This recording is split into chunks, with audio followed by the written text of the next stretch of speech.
morning and welcome to Ark and Dove Presbyterian Church in Odenton, Maryland.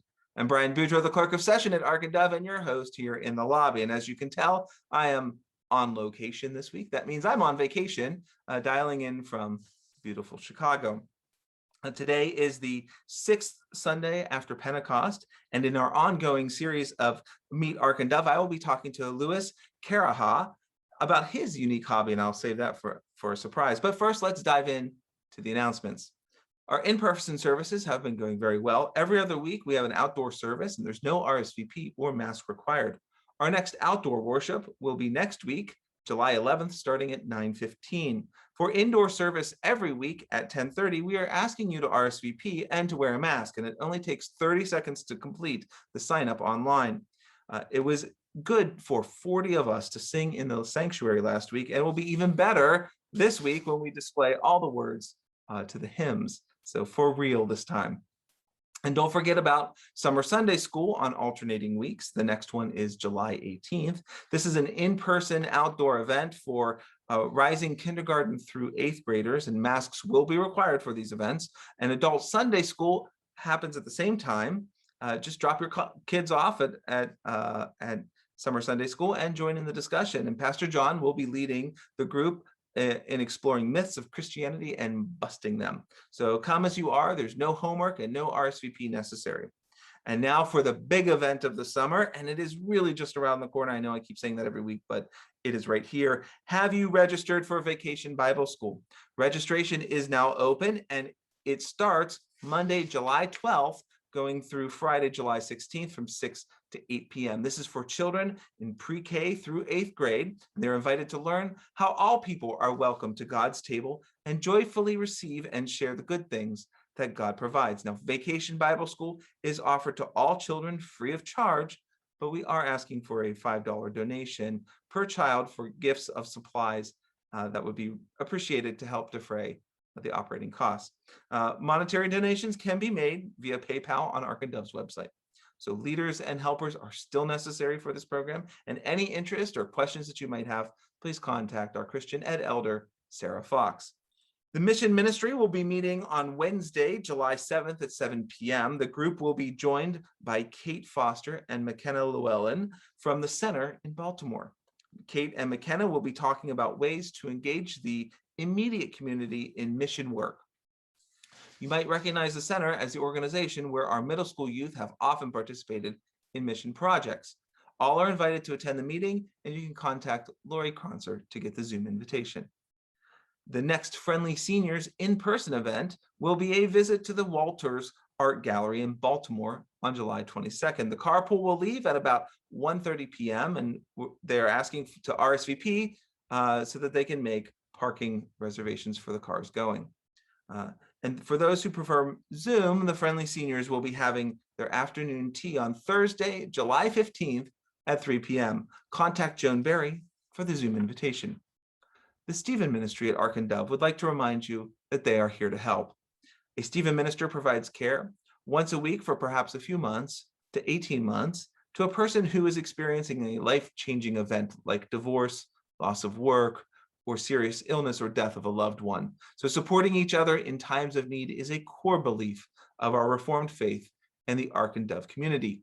Stephen ministers are not pastors, therapists, social workers, doctors, or nurses. They are friends and caregivers who have received 50 hours of training and have supervision and continuing education. So Stephen ministers are paired with a care receiver after a thoughtful and faithful process. If you think you or someone you know would benefit from Stephen Ministry, or if you're just interested in learning more, please contact the Stephen Ministry leaders, Kelly Burnett and Lori Barrow. The next meeting of the Summer Book Club is July 20th. The July selection is When No One Is Watching by critically acclaimed author Alyssa Cole. Join via Zoom on Tuesday, July 20th at 7:30 p.m. Contact Kim Champagne or Pastor John for the Zoom invitation. And now for our regular activities. The weekly Bible lectionary is every Wednesday at 10 a.m. Contact Pastor John for the Zoom invitation. Sunday fellowship is right after the live stream service at 11:30. You can email fellowship@arkanddove.org anytime during the service to get a Zoom invitation. The crafting group meets on the first Wednesday and third Monday evening of each month at 7 p.m. via Zoom. Please contact Amy Tardif to get a Zoom invitation. And Saturday game night with the Deacons continues. You can get a Zoom invitation from Ellen and Greg Makar. And now I'd like to welcome a longtime member of Ark and Dove, Lou Caraha. Welcome, Lou. I'm glad you're able to join me today. So am I. Glad to be with you, Brian. So tell me just real quick before we dive into what your unique interest is. How long have you been a part of Ark and Dove? I've been at Ark and Dove 12 years. 12 years. Okay. That's a little bit longer than I have been at Ark and Dove. So what drew you to Ark and Dove? Presbyterian Church, and it was the closest church, which I'm thankful for because I love the congregation and the way the church is run, and I'm glad I'm a member. Yeah. So did you move into the area? Is that what brought you? Yes, I did. I retired from a trauma center in Pennsylvania after 38 years. And at the time, Maryland was the middle spot between our three children. So I wanted to talk to you a little bit. Would you like to share with us what you're into? I am into model railroading, O-gauge, heavily. I've been into model railroading since I'm about 5 years old. I got my first train from my grandfather when I was 1 year old.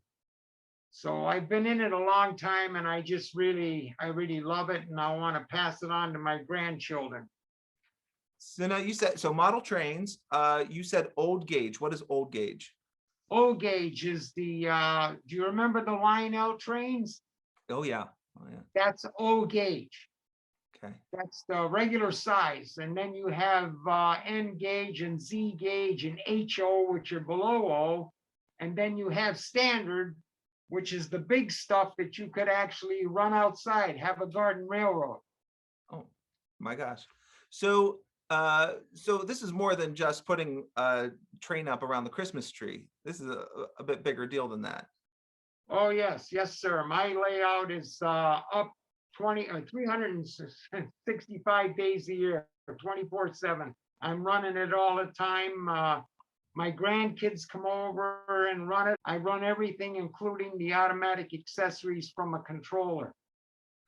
Oh, that looks a little complicated there. My grandson, 6 years old, can do it, so I'm sure anybody else could. How many sets of track, or how long is your track that you have? Well, on this board, actually, I think I did pretty well. It's only a 12 by 8-foot room, and I have 3 O-gauge trains that run on this at one time. And I have some buildings, and I have 42 automatic accessories. Those are items that do things, provide action besides the trains themselves. The automatic accessories, well, that determined what I felt like seeing on the track. Like I have the firehouse. If you turn this on to operate it, you'll hear the siren, the door will open up, the fire truck will come out, you'll hear the Dalmatian dog barking by the fire hydrant, and it'll go halfway and then back up and go back into the house. But the accessories do different things like that. Oh, wow. Well, so how long did it take you to build this? I worked on it probably about 12 hours a day. It took me about 5 days to get it done. Do you ever move things around? Do you change things on it, or is it just stays the same? I change the trains every 2 weeks, but I don't change any of the buildings or anything because the wiring for the automatic accessories is a little tough to do. And especially when you're going to have to wire them into a digital command system. When you run the wires from the track to that, it sends the signal, the transformer signal to that. That's how you operate the trains. So you have all sorts of electronics and electrical running underneath your model. There's probably 40 or 50 miles worth of wire under the board. So what inspired you to start collecting trains here? My grandfather, when I was 1 year old, bought me a train. He loved model railroading, and he set a platform up for me on the floor when I was a kid. And then my parents would get me 1 or 2 cars every year, and I just kept adding. But by the time I was a teenager, I was really into it heavy. What people don't know is a platform is nothing but a board to track on. A layout is what I have. A layout has accessories, it has scenery, it has all kinds of stuff, mountains, whatever you want. I had a mountain on this, took up too much room, so I got rid of it and rebuilt that one corner. I'm going to run the Norfolk and Western Allegheny Challenger, or Allegheny. The Alleghenies were steam engines used on the East Coast. The West Coast used the big boy and the Challengers. Allegheny's a little smaller than a Challenger. And I'm going to fire this up. This has, I use mics, so I have realistic sound and everything else. So here we go.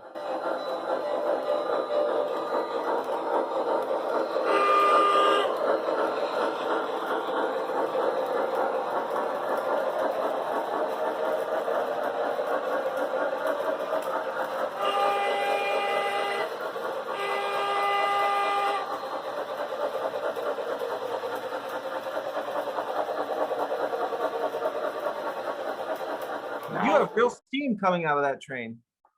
Yeah, all the steam engines and diesels that have proto smoke.